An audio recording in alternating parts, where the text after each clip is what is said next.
So I think the reason we initially came up was because my wife's family has been coming up here for the last 35 years. Her grandfather actually lived in Charlevoix for 35 plus years.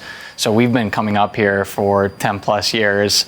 And my brother actually got married up here in 2019. So we've been coming up here for a number of years and we just love it. We love the people. We love the area. Obviously, we love the scenery, and it seemed like a good fit for us.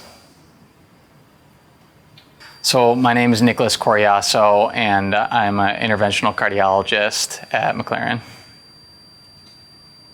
Could you share your educational journey, residency, fellowship? So I graduated from medical school at West Virginia School of Osteopathic Medicine. I'm so sorry. Yeah, no problem. So I graduated from medical school at West Virginia School of Osteopathic Medicine in Lewisburg, West Virginia, which is southwest West Virginia. From there, I completed my residency at Henry Ford Hospital in downtown Detroit. I did my cardiology fellowship on the east side of Detroit at St. John Hospital, and I stayed an extra year to complete a year of interventional cardiology also at St. John Hospital in Detroit. So when I was in medical school, I did my clinicals in Charleston, West Virginia, at Charleston Area Medical Center. And when I did my subspecialty rotation for internal medicine, I got to work with an amazing cardiologist. And she kind of was the type that took the bull by the horns, and she really mentored me to a great degree in medical school, and that really made me fall in love with cardiology, not only in the cath lab but around the hospital and in the non-invasive world too. So I'm very passionate about complex coronary disease, whether that be with or without mechanical support. That was part of my training when I was in fellowship that I really do enjoy. Another aspect of my training that I got in Detroit that I really enjoy is peripheral disease, whether that be lower extremities, upper extremities, carotids. I really do enjoy peripheral arterial disease and peripheral vascular interventions. So the cath lab here offers a lot more than what you would think a kind of rural facility would. And what we have here, let me think of another way to say that. Okay. I can cut that one. So breaking it down from coronary and peripheral, with coronary, we have specialty equipment to assess the severity of the disease that patients have in coronary arteries, and we offer a image-guided service that allows for very limited contrast use to detect coronary disease, and that's what we have to offer in this lab. From a peripheral standpoint, with peripheral vascular disease, we offer an array of equipment to treat very complicated disease, from devices for atherectomy or specialty balloon angioplasty. You know, one thing you said that was really cool, I liked how you said for a rural hospital or a hospital. Yeah, okay. If you could just kind of generally talk about yeah. It's pretty high end. Yeah, no, I can. Sure. It was hard to tie that into like a very specific, treatment strategy. Oh, sure. Yeah, but I can give like a general. That'd be cool. Yeah. So whenever you're ready, I can go. Yeah, go for it, Carla. Sure. So this facility, for being a rural hospital and a rural cath lab, you wouldn't think that we have a lot of specialty devices and specialty items, but the staff here is very experienced, and they've worked with a number of cardiologists over the years and kind of built a base of specialty items that we have in this cath lab that you're not going to really see for 60 to 75 miles in any direction. So when you're talking about coronary disease, a patient comes into my office with chest pain, they end up with an abnormal stress test, then they're going to come and see me in the cath lab. So a typical procedure, I'm going to have the patient come in and they're going to get checked in by our nursing staff. From there, I'm going to come visit with them, do all of our checklists. The nurses are going to do all their checklists. The staff's going to do all their checklists, and we're going to get the patient into the cath lab physically. From there, we'll do a timeout just to make sure everything is kosher with the procedure, and then we'll give some mild to moderate sedation to make the patients feel comfortable.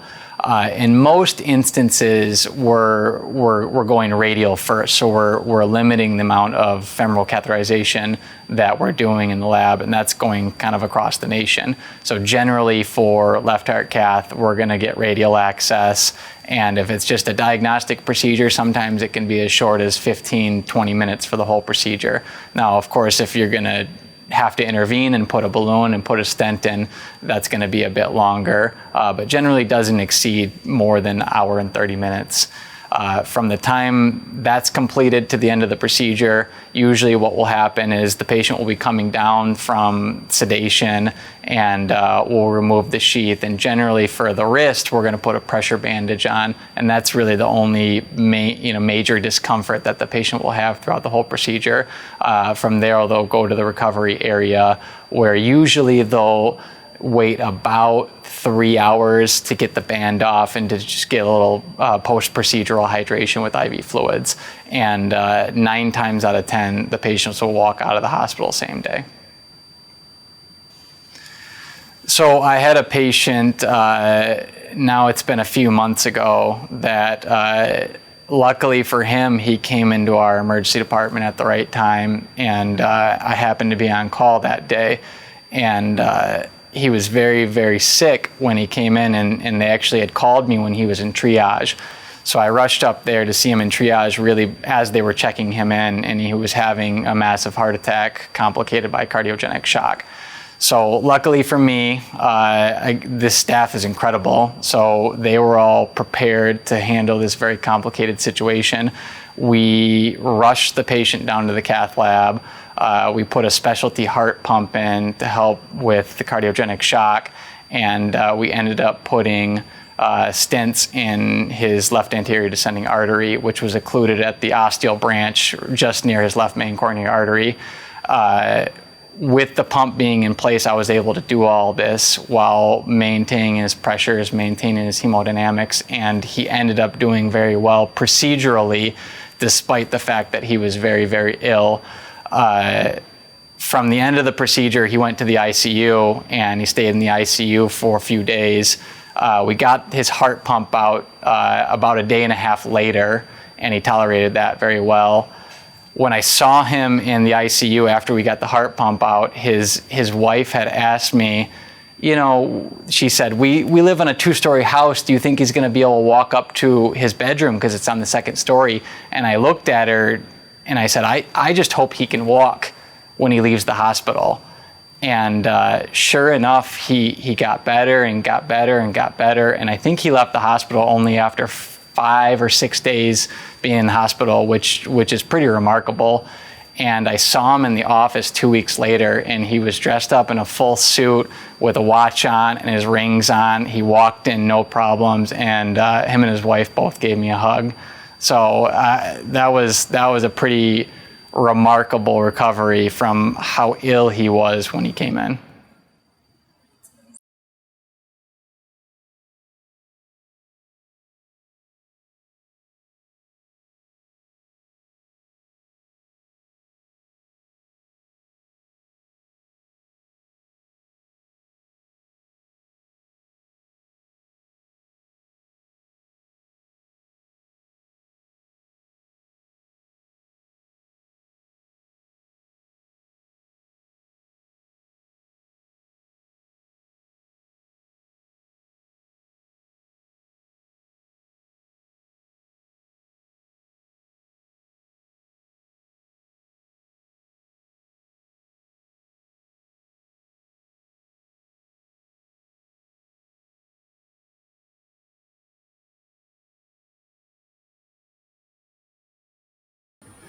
I decided to come up here mainly because of the opportunity.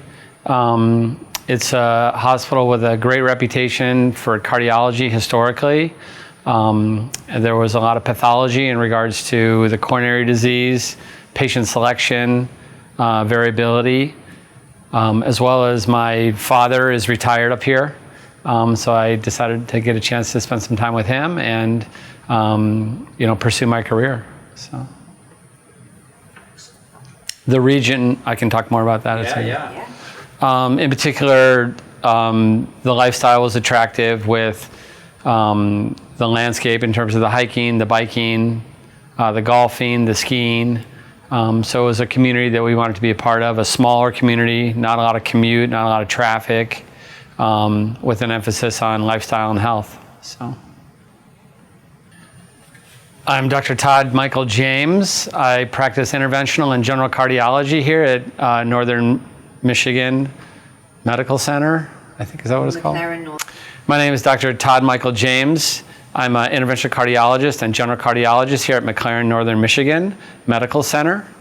I practice coronary angiography, interventional coronary interventions, as well as peripheral interventions and angiography, and pulmonary embolism extraction. Medical school is actually my third career. My original education was in architecture. I ran a design build company in Telluride, as long as with a service, sort of glorified service master corporate company. I then migrated back to school, where I went to medical school after a brief stint with professional ski racing. Once I finished medical school, in Chicago, I did my internal medicine residency in Blacksburg, Virginia for 3 years. Then I went to Northern Iowa, Mason City, and did my general cardiology fellowship. And then I migrated to Southern Chicago, Kankakee, where I did my interventional cardiology. I then took my first job in Phoenix, Arizona, where I worked for a private practice for 3 years with the emphasis on interventional cardiology, general cardiology office. And then went to Grand Junction, Colorado to help them establish an interventional cardiology program, and then ultimately here. I come from a family of cardiologists. My dad is a cardiologist, so I grew up around the cath lab and cardiology patients. I was rounding with my dad when I was just a youngster while he was on rounds on the weekend, so I was exposed to it early, and I was fascinated by the angiography and the heart as a organ system.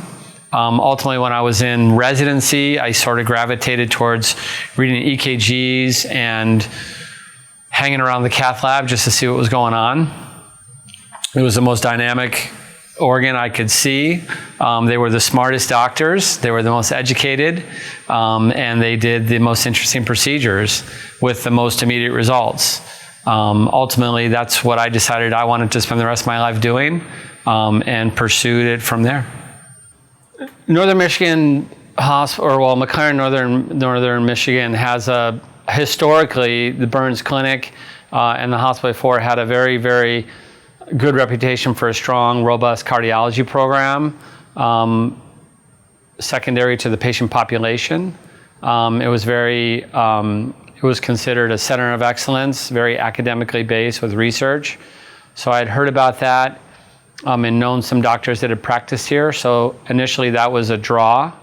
And since I've been here, with the addition of the foundation that has been funding a lot of the program, with unlimited resources for the most part, unlimited amount of equipment, it allowed us to practice a very high level of cardiology with the up-to-date equipment and technology that any big academic center would have here in a small community.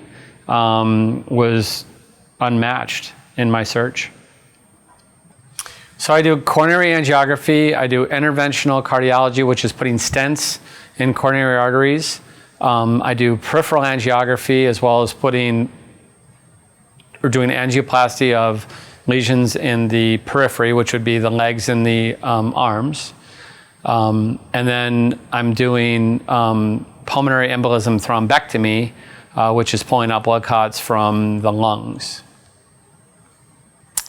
I think that the most amount of success we get as interventionalists is when somebody is having a heart attack, the artery is completely occluded, their blood pressure is going down, their heart rate is going down, they're essentially dying.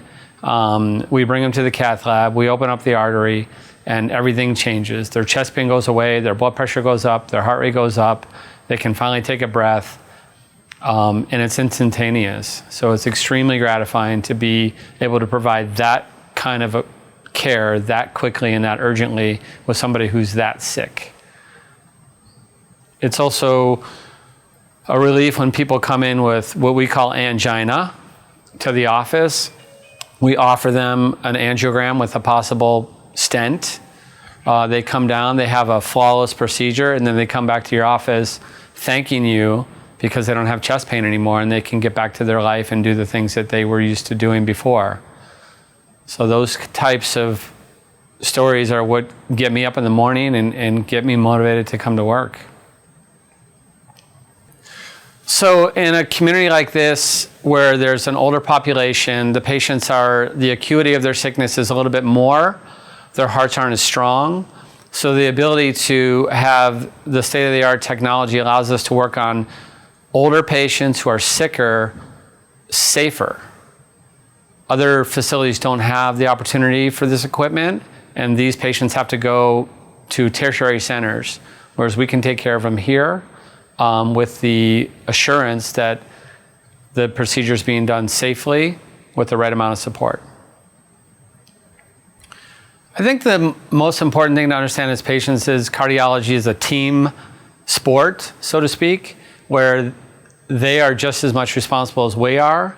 So if they get a stent or they get an intervention from us, the amount of work they have to do on their end is just as important in terms of taking their medications, making diet and lifestyle changes, and actually participating in their procedure.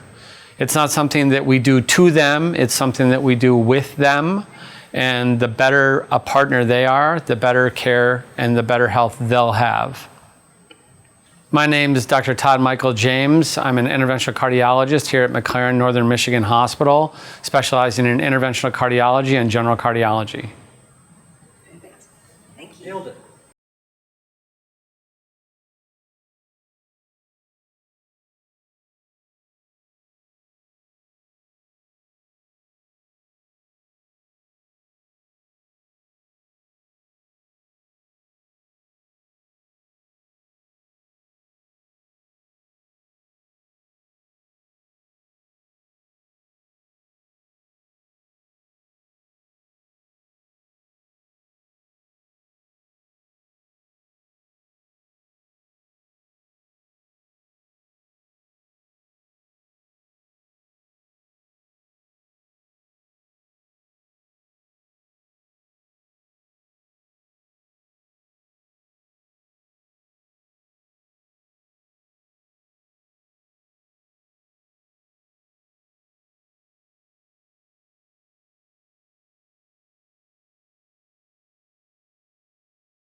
Obviously, it's a beautiful area. The nature here is amazing, and specifically this area with the ski hills and the ability to go out and do so many different things out in nature with the hiking and the beaches and the lake. It's just an amazing place to live, and I don't know why anybody wouldn't want to live here. My name is David Turnus. I'm a cardiologist here. My role at McLaren Northern is general cardiology, and I do transesophageal echocardiograms. I read non-invasive studies such as stress tests and echocardiograms, and nuclear studies such as cardiac amyloidosis scans. And I round in the hospital on the patients and see office patients. So, I went to medical school at Michigan State University, and then I did my residency and fellowship in the Detroit area at McLaren Macomb. It's called McLaren Macomb Hospital now. And then I did a an additional fellowship in Dayton, Ohio for interventional cardiology. So I have felt that cardiology was the peak of all medicine since my very first job working in a hospital when I was 19 years old. I was a transporter pushing people to their cardiology studies. And, you know, it was great at that time in that the cardiologists that I worked with kind of took me under their wing, and they showed me so much as this young kid that didn't know anything, and really they didn't have any reason to teach me, but they did anyway. And then I learned so much from them and just found it so exciting what you can do in cardiology to really help people, and really help a lot of people, because cardiology is what really helps so many people, because coronary artery disease and heart disease is so prevalent in our country. So that's really what drew me to cardiology. Okay. So what sets McLaren Northern apart, it does have a really good reputation for delivering quality care, and throughout the full gamut of medicine, especially cardiology, especially for an area here, further away from the city centers. Just that we can give the full gamut of cardiology care here is really enticing. I'm really passionate about evaluating for cardiac amyloidosis. It's something that is underdiagnosed dramatically, and we're really trying to increase the number of people we're screening for cardiac amyloidosis, because it actually is affecting a lot of people, and there are treatments out there for it now that we can really help people improve their quality of life for long term with that treatment. But we only treat that if we diagnose it in the first place. So cardiac amyloidosis is a cardiac health issue that involves deposition of abnormal proteins into the heart muscle, and then that causes the heart to not function appropriately, and it results in congestive heart failure, swelling in the legs, and shortness of breath, and inability to perform much activities. So it's something that is really important to treat, and that we have a treatment for it nowadays is just, we're so lucky to live at this time that we can actually do something for it. So people that are experiencing worsening shortness of breath with activity, swelling in their legs, actually there's an association with carpal tunnel. So if you have something like those symptoms, along with recently being diagnosed with carpal tunnel syndrome, then it might be something for them to be looked at. I won't be able to say one specific patient, but the type of patients that have had congestive heart failure and dramatically reduced heart function, we're able to treat that with a multitude of new medications that can really help improve their heart function. And very frequently with those medications and with close follow-up, we're able to get that so that their heart functions normally, and they're able to get back to doing all their things that they like to do. I would like to tell all the patients that the first person and the most important person in their health care is themselves. So the important thing is for those patients and those people to take care of themselves, stay active, to take their medications as prescribed, and to be aware of what symptoms they're having, so that they can let us know, and so that then we can try to treat them in the best way possible. But if they are not consistently aware of what their own symptoms are, then we can't help them as much as we could. My name is Joel Engel. I'm a non-invasive adult cardiologist here in McLaren, Northern Michigan. And what drew me here was the area, first of all. I had some colleagues that I knew that were practicing here, who I've been in touch with for many, many years, and we had contact through the years, and they were always telling me, hey, you got to come up here. We have a great place here. We'd love for you to join us, et cetera, et cetera. And after having lived here in our vacation home for a while, I realized that this is where I wanted to be. The other thing about being here is that we have a very large drawing area with this hospital. We're a smaller hospital in size, but because of that large drawing area, we have to take care of these people. There's a lot of complex things that we take care of despite our small size. So we offer lots of advanced therapies from a cardiology standpoint that you really wouldn't expect to get from a hospital of this size. And that's exciting for me because you remain current with all the advanced technologies that way as a physician. Yeah, I went to a med school at Michigan State University. Following that, I went downstate to the Detroit area, did my internal medicine residency and then cardiology fellowship there. I just liked it. You know, people ask me that all the time, and it just inherently, I just enjoyed that specialty. You know, when you're in med school, you get bombarded with all these different areas of medicine, and it's good to be exposed to all of them, and you can make a decision that way. But as soon as I was involved in the cardiology system, I said, well, this is for me. I just enjoyed it. Yeah, well, I think that's it. You know, the hospital has served this area for many, many, many years, and people that live in the area have a special relationship with it because they know that when they're ill or when their relatives are ill, they're going to be coming here. And so there's a direct connection with those folks. They are just attached to our facility, and they expect that they will continue to get the high quality care they've gotten throughout all these years. So we're able to provide that. We need to provide that. We make an effort to provide that.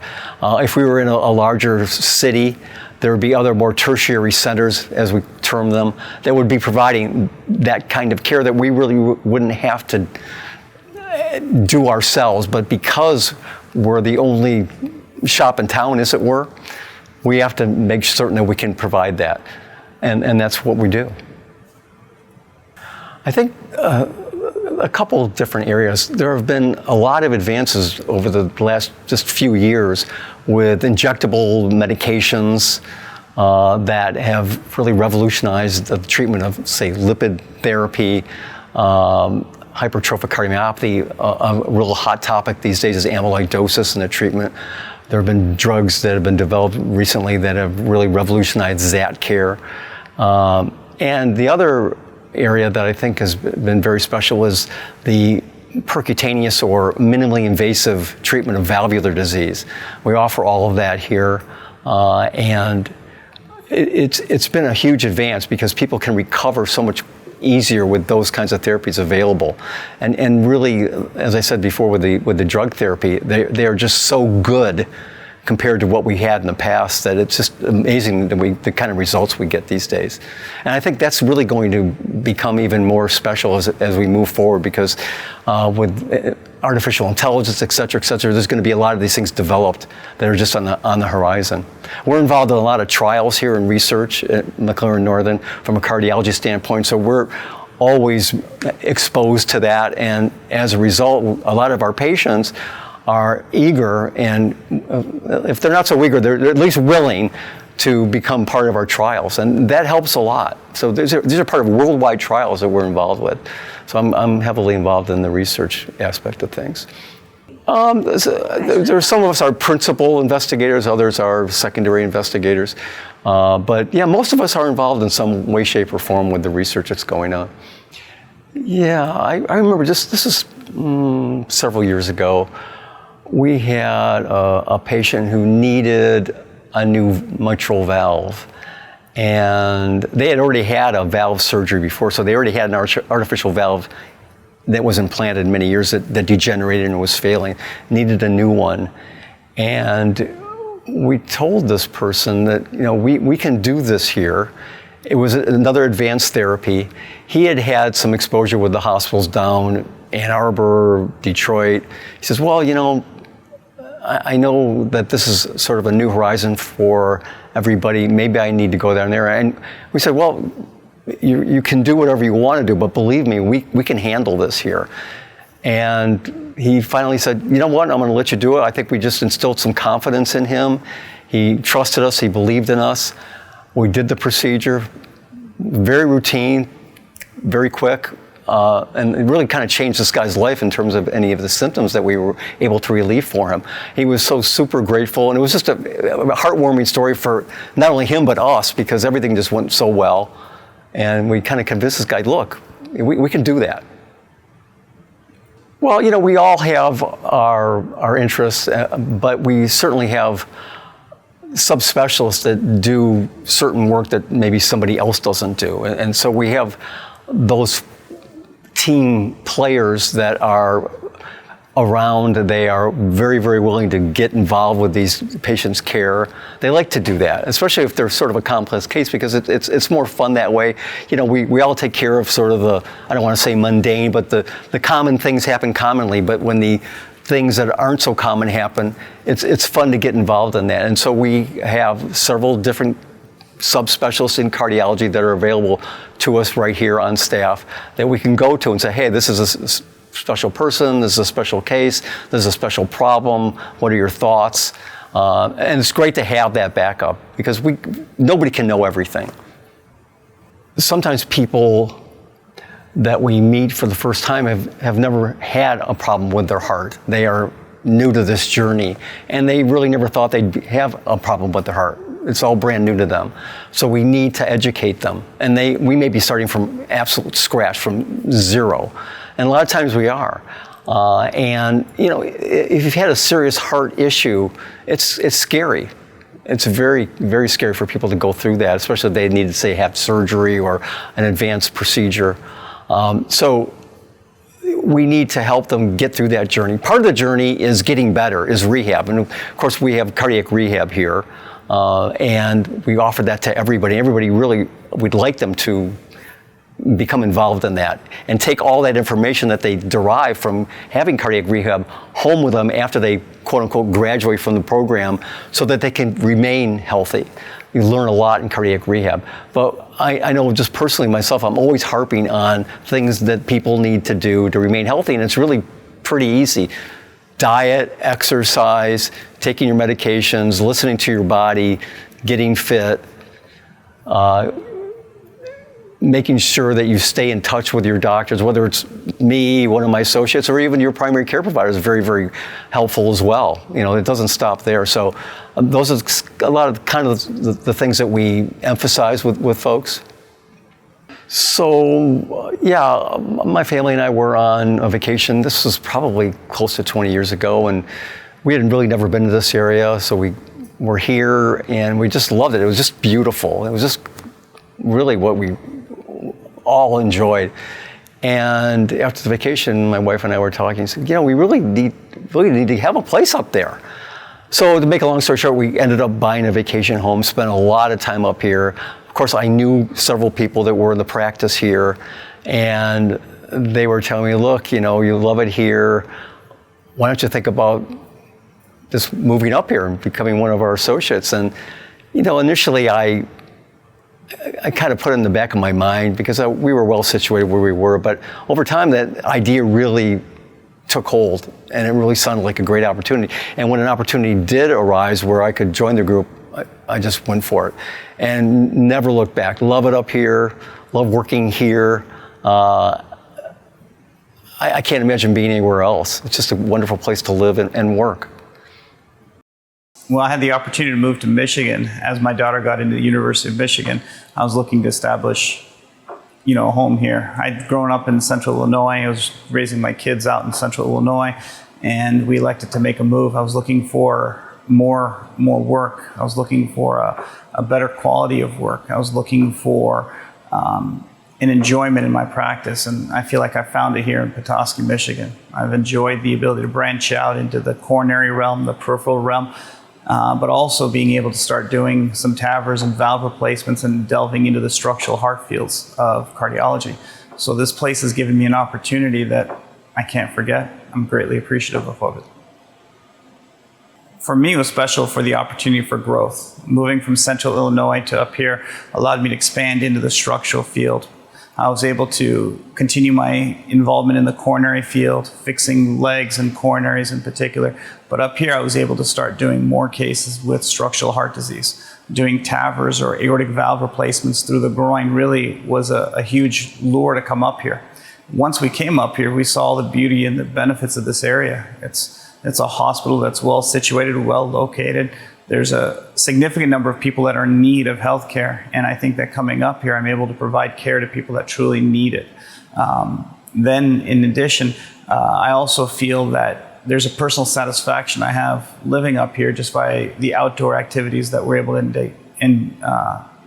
to get involved with. It makes a huge impact in our quality of life. You know, it's moving from corn and beans in central Illinois up to here, 4 seasons, you really enjoy it. So lots of things to do up here. It also helps to have our kids going to University of Michigan, and so it makes a huge impact. All 3 of my kids are up here. Oh, wow. And they all at University of Michigan? Well, one's at University of Michigan. One's hoping to go to University of Michigan. She gets hopefully a letter this week, for early decision. And the third one's a junior, so we'll see. Okay. I'm an interventional cardiologist. I place wires and balloons in the heart, and I'm able to fix blockages in the arteries through this technique. Not only that, but we are able to place wires in the legs and fix blockages in the leg arteries. And now we're expanding into the structural field too. And so, my name is Siddharth Gandhi, DO. I'm an interventional cardiologist, SIDDHARTH, Gandhi, GANDHI. And a DO is Doctor of Osteopathy. It's kind of like an MD, but DO. My name is Sid Gandhi, and I'm an interventional cardiologist. As an interventional cardiologist, we work primarily in the cath lab, trying to open up arteries that are blocked off. We also fix leg arteries that are blocked, and we also fix valves that are become too narrowed and essentially need a valve replacement. These are all approaches that are done percutaneously, meaning through the groin and through the wrist. It is my job as to help out with the cath lab team. I grew up and was raised in Southern California, lived there for all my life, and thought to myself, I would never live anywhere else. Grew up and raised in Orange County in particular. And then my eyes opened wide open after I went to undergraduate at UC Irvine, where I went to where I went to University of New England College of Osteopathic Medicine out in southern Maine. And I really enjoyed my time there. I elected to go to residency at Loma Linda University Medical Center in Southern California. But after that, I just realized that going away for 4 years and then coming back, California wasn't the same. So I basically came to Michigan after my residency at Loma Linda for my general cardiology fellowship, and then Chicago for my interventional fellowship. Once I completed my interventional fellowship, I worked in southern Illinois, about 2 hours south of Chicago, for about 15 years. And then I chose to relocate my family to northern Michigan, and have had a great experience in doing so. For me, cardiology, I truly enjoy physics. I truly enjoy hemodynamics. I truly enjoy when I take care of a patient and they have a symptom, that you're able to take care of that symptom by fixing an artery based on the hemodynamics. That you have a blockage, it causes a flow disturbance. You're able to open it, and that flow disturbance is gone, allowing people to do more with their lives. For me, the enjoyment comes in taking someone who walks 2 miles a day, who's no longer able to walk those 2 miles a day because of symptoms, and able to return them back to where they're at. I like to try to preach a healthier lifestyle and try to get people back on their feet with less of me. And so really that education is the most important thing. McLaren Northern is a special place. It's a special place in the cath lab where you have a lot of opportunity here. It's a shame that an area of this size does not have a bigger, robust cath lab at this point in time. But what we have here is a great group of team in the cath lab team that's here. We also have great structure that's starting to form now that McLaren's coming back in this area and showing a real commitment to this area. And I feel that what you see in particular are the donors in the local area that really believe in this hospital.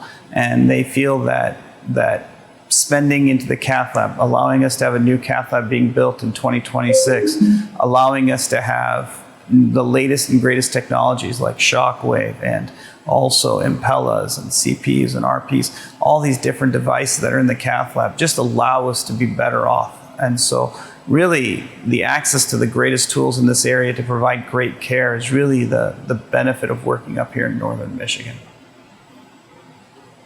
I think McLaren Northern, the benefit of working up here really comes through the staff in the cath lab, the staff in the office that really allow me to thrive as a physician.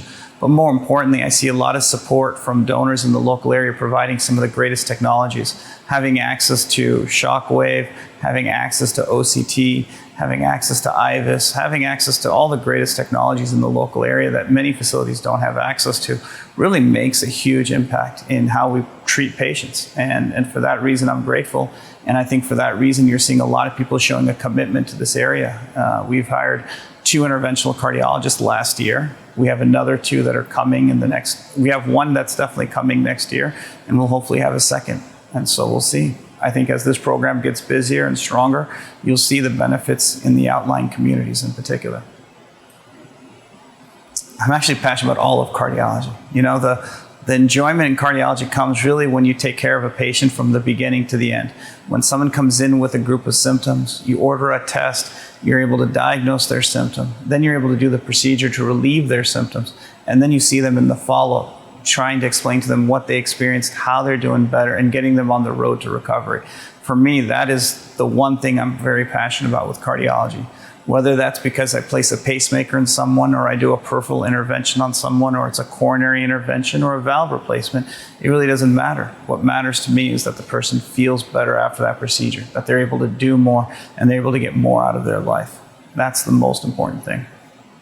We have a wonderful case that happened about 3 months ago, where a patient had presented with electrical storm, which is a fancy word of saying that there's a lot of electrical activity going on in the ventricle, and it's a rhythm that's very terminal. But through the quick hands of my staff and through my team, we were able to identify the problem. We were able to treat the problem by placing a stent to the back of the heart, and then we were able to secure that rhythm and stabilize that rhythm. It truly made a difference in their life as they were subsequently discharged and able to follow up in the outpatient clinic. But when you see them, you see the gratefulness they have in their eyes, you know, that they're still alive, that they're able to enjoy what they're able to do. It makes a wonderful experience. OCT is an equipment that we use in our cath lab. It's a technology that's offered to many hospitals across the US, but even while it sits on the shelf, it's not used at all. But a credit to our staff and their commitment to the patients that they serve, they're always willing to bring it out for me. And what I find is that the quality of work that I do with that OCT catheter is so much better in particular. It allows me to visualize the entire vessel. It's allowed me to figure out where the stent needs to be placed exactly with pinpoint precision, and allows me to have much better access to providing good quality care to our patient population. It's a tremendous help in our care. You know, it's a great question that you asked, because after I graduated medical school and went through 7 years of training, so that's a total of 11 years of training, what it turns out is that there's really 5 things that you really have to make sure you hammer down. The first thing is blood pressure management. The second thing is cholesterol management. The third thing is make sure you're diabetic, you have it under control. And next, you want to make sure you're not smoking, and you want to exercise regularly, 30 minutes to an hour, 5 days a week.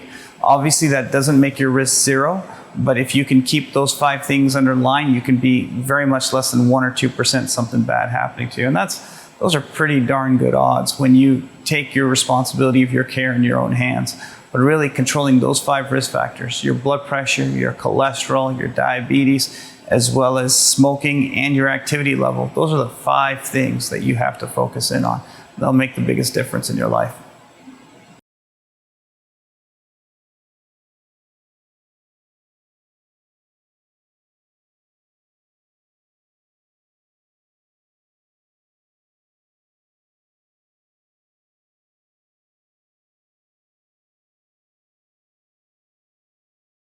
Couldn't have been better. It's a little undersized there. Yeah, I had to post-dilate that area. It's pretty clear. Oh, this is a good one. There you go. Here on this side. This is a good one. I think I should have ballooned that. So would you extend the stent all the way down? I think it's extended right here. Okay. I would just put it and be done. Looks good up through here. Yeah. Looks good up there. Uh-huh. I think it looks absolutely Could you point? right So there. like right in here. So Yeah. there's a 286. so like You can see that there's a branch right there. You can see there's separation of the tissue right there. We need to nail that. so that's right, your approximate age. When you're the hammer, you like to nail things. Can you point to something? I think we need to balloon dilate that area right there. Right here. It looks good. It looks really good. It's good over here. When he go for it. We're gonna have to post dilate right there. Okay. I appreciate it. Action. I think it's a little narrowed right here. Okay. I think we're gonna need you to do something about it. I need you to make some better recommendations when I'm in the lab. I need you to hand me the right equipment size for right here, if you can do that. I'll stop just sitting around on the floor, waiting for things to be done, and Lazy, yes. you know, yeah, got this. Ooh, that looks pretty good. Oh, that's pretty good. Yeah. That's the way to do it. You got any questions? No. All right, This is- that's not the issue. You know, but look at that. That's an ugly drawing. Oh yeah, let's fix that. See, this is for all the techs out there, because they're like cleaning up after the doctor. There you go. You're That's seeing pretty how that's, accurate. yeah, that was pretty good. Nice job. I think it was a good result. All right, that looks Come good. up here just Do you have anything else you want to do on this guy? Or do you don't want to think leave it so. alone? This is a really cool shot. So just keep talking Yeah. and doing Yeah. stuff. I have no idea That's why good. these things are popping back and forth. Awesome. This is a great shot, guys. Keep it up. That's great. That's pretty good. Looks good. Point to some stuff at the screen and talk Yeah. about it. That looks perfect. Right up there. Yeah. I have no complaints. I feel like you're showing off all the equipment we have. That looks good. 17.4 millimeters squared. I think we're done. All right. It's good. All right. Go for it. 17.4 millimeters. That looked really good. Nice job. I think you made the number look good. Very, Cool. very Let's do good. it. Number. I'm gonna give Logan's phone number right here. You think so? That would seem to yeah. make the most amount of. Hand to stay a little There you more. go. Good. Now draw. Now draw your dots. Nice. That's cool.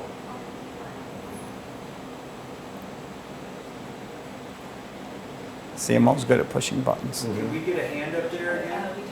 Point. That's the vessel lumen. Wow. Go Okay. point. Go for it. You kind of see the vessel right there. I'm really hoping that the pictures are coming out really good. You with this? Yeah. It looks good. Come back up here where our measurement. Why'd you even IVUS this mission? I don't know. Huh? No, you asked for the product. We did it. All right. Sounds good. Looks good. I need you to do another where you look at him or ask a question or Yeah. tell him something. Wow. It's amazing. At least I Yeah. don't have those beta. That blue looks eyes. good. Yes, Yeah. that's what it is. The Bader blue eyes. And a nod of confirmation like, yes, this is it. Yeah. This is what we got to do. Yeah. We got to leave it alone. Yeah. This looks good. like it. Almost All right. done. Keep it up. I think it looks good. It's a normal looking vessel. All right. Looks good. I like it. I do too.